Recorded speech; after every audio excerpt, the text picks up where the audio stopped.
네, 계속해서 경제 인사이트 이어가겠습니다. 오늘은 삼프로TV의 김한진 박사님 모시고 경제 전반에 대해서 살펴보도록 하겠습니다.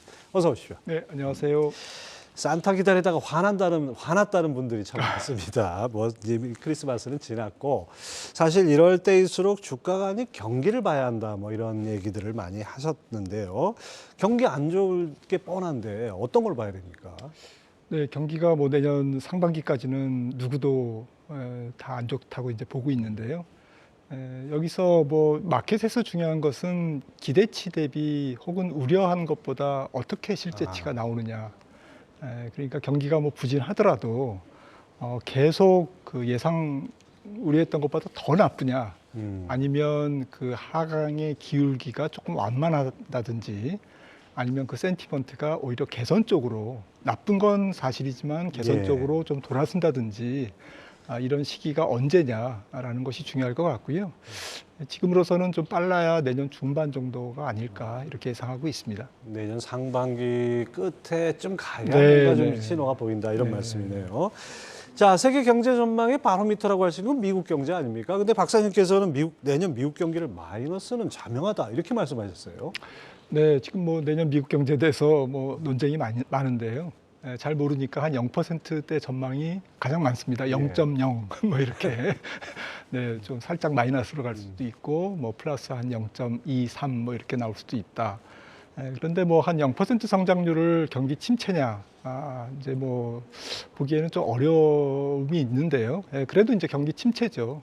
사실 거의 0% 성장이라는 것은 제자리 걸음. 네, 제자리 걸음인데 뭐 올해에 비해서는 확실히 이제 침체 혹은 뭐 경기 후퇴다, 경기 후퇴의 징후가 완연하다, 뭐 이렇게 말씀드릴 수가 있는데, 그런데 이제 내년도에 저는 한 마이너스 한 0.5 정도, 그러니까 마이너스 1% 쪽보다는 0%에 가까운 마이너스 성장률이 기록될 가능성이 크고, 그것도 기술적으로 뭐 두 분기 연속 마이너스 성장 보이면 뭐 이제 경기 침체라고 사람들이 얘기하는데, 뭐 2분기와 3분기가 뭐 연속 마이너스 성장률을 기록할 가능성이 높고, 1분기는 4분기에 이어서 조금 뭐 살짝 둔화되는 정도, 그리고 내년 4분기는 3분기에 이어서 침체에 이어서 오히려 조금 회복되는 전분기 베이스 효과를 딛고 조금 개선 쪽으로 움직이는 그러한 U자형 회복이 아닐까 이렇게 생각을 하고 있습니다. 예,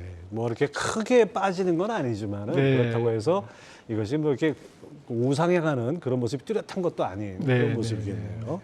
자, 근데 이제 미국 시장에서 좀 미스테리 같은 게 고용 아닙니까? 이렇게 금리를 올렸는데 고용의 열기는 뭐 뜨겁다 하는데 사실 고용 시장 한꺼풀만 벗겨보면 침체 시그널들이 여러 가지가 보입니다. 특히 이제 제조업 불경기가 이제 우려할 지점까지 온 거 아닌가 이런 시각도 있던데요. 맞습니다. 지금 뭐 미국에서 일자리가 한 350만 개가 코로나 팬데믹 이후에 팬데믹 과정을 거치면서 사라졌다라고 이제 분석이 되고 있을 정도인데요. 그러다 보니까 실업률도 굉장히 뭐 느리게 지금 상승하고 있고, 고용 시장이 그만큼 이제 타이트하다는 거죠.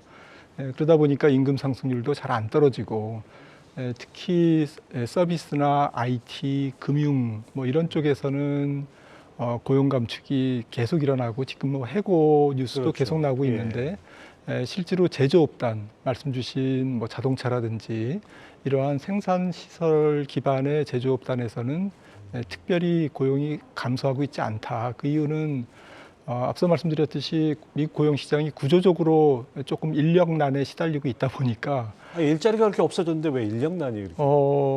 지금 어쨌든 뭐 바이든 정부 이전부터 오바마 정부를 거쳐서 트럼프 정부에 이르기까지 이민 정책이 계속 조금 뭐 규제 위주로 전개되다 보니까 멕시코를 비롯한 조금 인근에서의 이민 유입이 굉장히 둔화되고 있고, 또 미중 갈등 때문에 중국인들의 유입도 조금 둔화되는 것으로 지금 보고되고 있고요.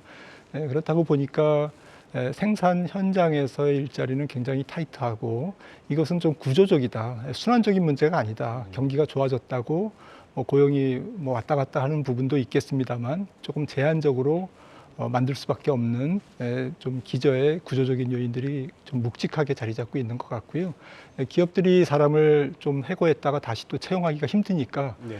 조금 인력이 남아돈다고 하더라도 조금 그대로 유지하고 가는 그런 유형을 조금 보이고 있고요.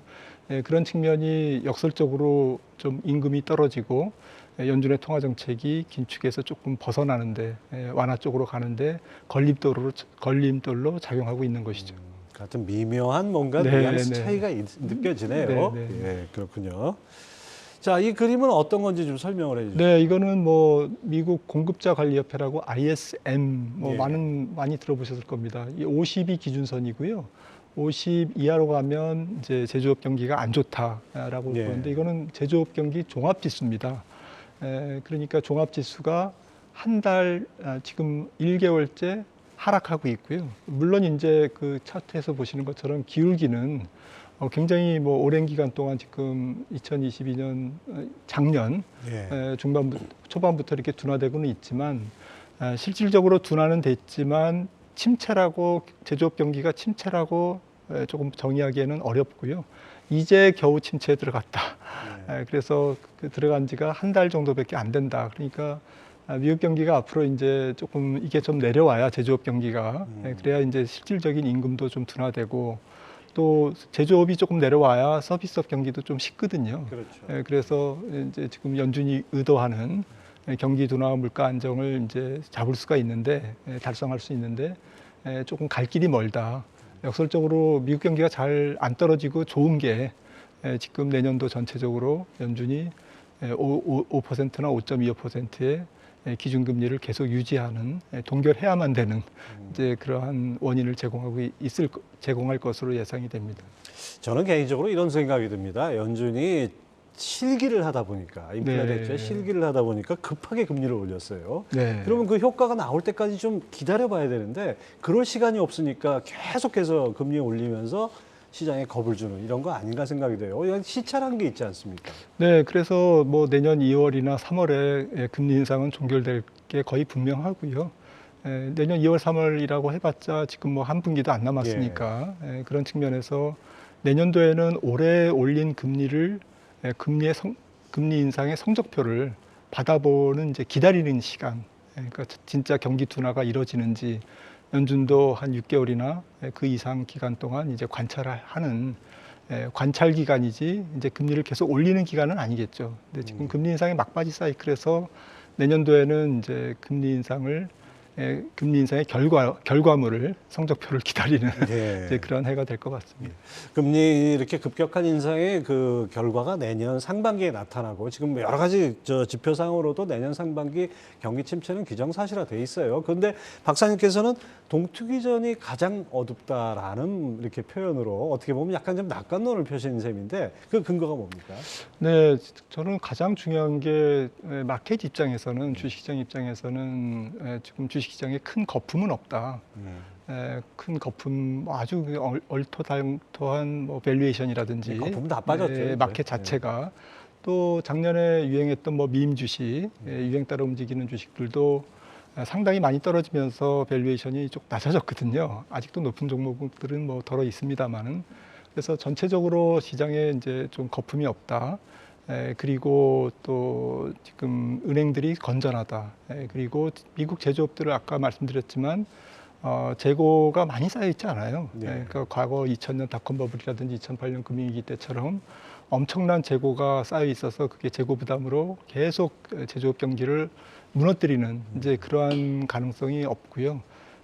그리고 전체적으로 미국 부채 비율이 조금 낮습니다. 가계 부채도 낮고 기업 부채 비율 조금 높지만 이 정도의 금리 상황에서는 조금 소규모 좀 뭐 부도율은 올라갈 수 있겠습니다만 전체적으로 큰 기업이 무너진다든지 큰 기업이 연쇄도산을 한다든지 이런 가능성은 없기 때문에 이번 경기는 순환적으로 조금 최악일 때 결국 바닥을 찍게 돼 있다. 그러니까 만약에 구조적인 경기 침체, 은행 시스템이 망가지는 등의 이런 위험이 있다면 조금 내년에 크게 빠지겠죠. 그렇죠. 생각보다 더 크게 빠질 수가 있는데 그렇지가 않다라는 관점에서는 내년도 경기 지표가 가장 안 좋을 뭐 동트기 전 예. 가장 어두울 때가 결국엔 주가가 가장 큰 폭의 조정을 보일 거고 그 시점이 주식의 매수 시점이 아닌가 이렇게 생각을 하고 있습니다. 터닝 포인트가 네, 될 수 터닝 있는 포인트죠. 그런 것이 네, 내년 네, 상반기 네. 중에 있을 거다 이런 말씀이네요. 네. 자, 이 그림을 보면은 미국의 ISM 제조업 지수와 우리나라 코스피인데 엄청난 상관관계를 보이고 있어요. 네, 코스피도 그렇고 뭐 삼성전자나 현대차를 그래도 똑같고요. 또 미국도 뭐 미국 주가 자체 나스닥이나 뭐 S&P 500도 똑같습니다. 그런 게 그런 이유가 사실 ISM 제조업 지수는 잘 아시다시피 설문조사에 의한 예. 소프트 지표입니다. 하드 데이터가 아니고요. 그러니까 정성 지표고 심리 지표죠. 네, 심리 지표입니다. 그래서 심리 지표가 가장 안 좋을 때 주가가 바닥을 찍는다. 네. 이게 앞서 말씀 나눈 제 말씀의 근거고요. 그런 측면에서 지금 ISM 제조업 지수가 아까 49, 50의 기준선을 조금 살짝 하였다고 말씀드렸는데 이게 지금 과거에 이제 뭐 2000년 닷컴 버블이라든지 금융위기 같은 경우에는 조금 더 많이 빠졌거든요. 근데 앞으로 내년도에 얼마까지 빠질지는 모르겠지만 한 45 정도까지 빠지면 거의 바닥이 아닐까. 지금 49니까 예. 한 0.5씩만 빠져도 뭐 한 6개월이면 빠지거든요. 그런 측면에서 투자자분들이 조금 희망을 갖고 내년을 맞이하시면 좋겠다. 좀 어려운 시절을 조금 한번 겪어야 되기는 하겠지만 그래도 이제부터는 조금 사자 관점에서 접근을 해야 되는 게 맞지. 내년도를 주식시장을 떠나는 해로 보긴 어렵지 않느냐 이런 취지에서 제가 말씀드리고 예, 있습니다. 그렇군요. 자, ISM 제조업 지수 아주 눈여겨봐야겠습니다. 자, 근데 이제 우리가 코로나19 때도 경험했는데 아주 급격한 하락과 반등, 급반등 이런 V자형이었지 않습니까? 네, 아주 네. 가파른 V자형. 근데 사실 그동안 이렇게 그 이후에 거품 빠지는 과정에서는 내려오는 것도 지루하게 내려왔는데 그렇다 보니까 올라가는 것도 그렇게 급하게 올라가기는 좀 어려울 것 같아요. 내년 상반기 어떤 식의 반등을 보일까요? 맞습니다. 뭐 전 세계 경기의 중심이고 유동성의 중심지인 뭐 미국마저도 내년도에 경기가 좀 바닥을 찍고 올라오는 뭐 패턴, 뭐 흐름이 굉장히 V자형보다는 L자형에 가까운 나이키형이 아닐까. 네. 그러니까 좀 V자형을 기대하기는 어렵지 않느냐, U자형을 기대하기도 좀 어렵지 않느냐. 예. 네, 그렇게 생각을 하고 있고요. 그런 이유는 이번 경기 침체가 어쨌든 고물가에서 비롯되기 때문에 물가가 떨어져야 되는데 경기가 조금만 좋아지면 또 물가가 잘 안 떨어질 거거든요. 그러니까 과거처럼 뭐 3% 정도의 물가 상승률에서 연준이 긴축을 시작해서 물가가 한 1, 2%대까지 떨어지면서 통화 긴축이 완화로 돌아서는 이제 그러한 과거의 사례와는 다르다.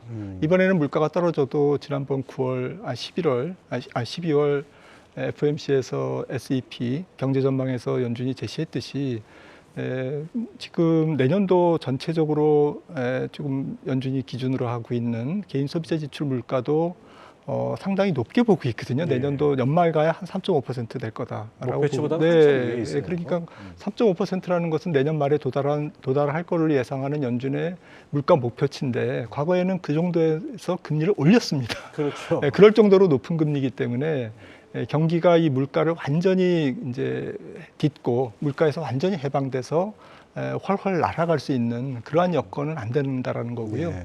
경기 침체가 계속되면서 좀 후폭풍, 경기 침체에 따른 파생적 영향 이런 것들이 계속 있을 것 같습니다. 그림자 금융 문제라든지 또 유럽 재정 문제라든지 각국의 이제 부채 조정 문제라든지 이런 어수선한 일들이 내년도 또 이어서 2024년까지도 지속될 가능성이 높기 때문에 그런 측면에서 굴곡 있는 주가 회복이 아닐까라고 생각을 합니다. 네. 어쨌든 말씀 종합해 보면은 내년에 우여곡절은 상반기에 겪어야 되는데 하반기로 갈수록 뭔가 상승 모멘텀은 좀 있을 것 같다 이런 네. 말씀인데요. 네. 자, 그렇다면 이제 상승으로 반전할 때 올라탈 만한 업종이 어떤 게 있을까요? 네, 저는 뭐 좀 생각을 해봤는데요. 일단 주가가 저점을 찍은 게 조금 확인되는 사람들이 이제 그렇게 믿고 주식시장에 적극적으로 진입하는 시점에서는 좀 업종 불문, 가격 불문, 밸류에이션 불문, 뭐 이렇게 테마 불문 이렇게 같이 올라갈 것 같아요. 네. 일단은 뭐 같이 박수를 치면서 올라갈 것 같은데 그 다음부터는 바로 2단계 상승에서는 실적형 성장주이면서 아직 자신이 없기 때문에 사람들이 실적이 찍히는 종목들에 조금 더 집중해서 매수를 할 것 같습니다. 그렇다고 보면 그런 종목들이 약간 희귀성이 있기 때문에 희소성이 있기 때문에 상당히 많이 쏠리고 돈이 많이 쏠리고 그러면서 주가가 급등하는 그래서 정리해서 말씀드리면 2차 전지라든지 뭐 어쨌든 뭐 신재생이라든지 전체적으로 전 세계 글로벌 자금들이 쏠리는 쪽이 있지 않습니까? 그런 쪽에서 밸류에이션이 높지 않은 종목들이 내년도에 전체적으로 보면 위너가 되지 않을까 이렇게 생각을 합니다. 그동안 워낙 많이 빠졌지만은 실적이 뒷받침되는 종목. 자, 이렇게 말씀을 들어보니까 저는 이런 생각이 납니다. 내년 상반기는 그야말로 보릿고개라고 표현해야 될 것 같은데요. 그렇다고 해서 지금 갖고 있는 종목 다 손절하고 뭐 떠났다가 다시 돌아올 수도 없는 거 아닙니까? 이럴 때 포트폴리오 관리는 어떻게 해야 될까요? ναι, 맞습니다. 사실은 내년도 우여곡절이라는 말씀을 해주셨는데 적절한 표현이실 것 같고요.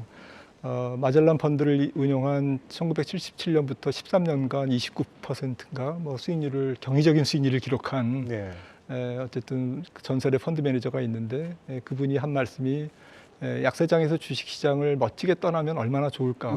그거는 정말 나이스하다. 하지만 그 약세장에서 떠난 투자자가 강세장이 시작될 때 돌아올 수 있는 보장은 없다라는 것이죠. 사실은 지나고 보면 주가의 저점을 확인할 수 있지만 당시에는 잘 모르지 않습니까? 네, 그래서 가능하면 우량 종목 혹은 뭐 부채 비율이 높거나 너무 밸류에이션이 높지 않다면 지금부터는 종목을 조금 지키는 쪽으로 관리를 하시는 게 그래도 내년 전체적으로 봤을 때는 조금 수익률을 지키는 방법이 되지 않을까 싶습니다.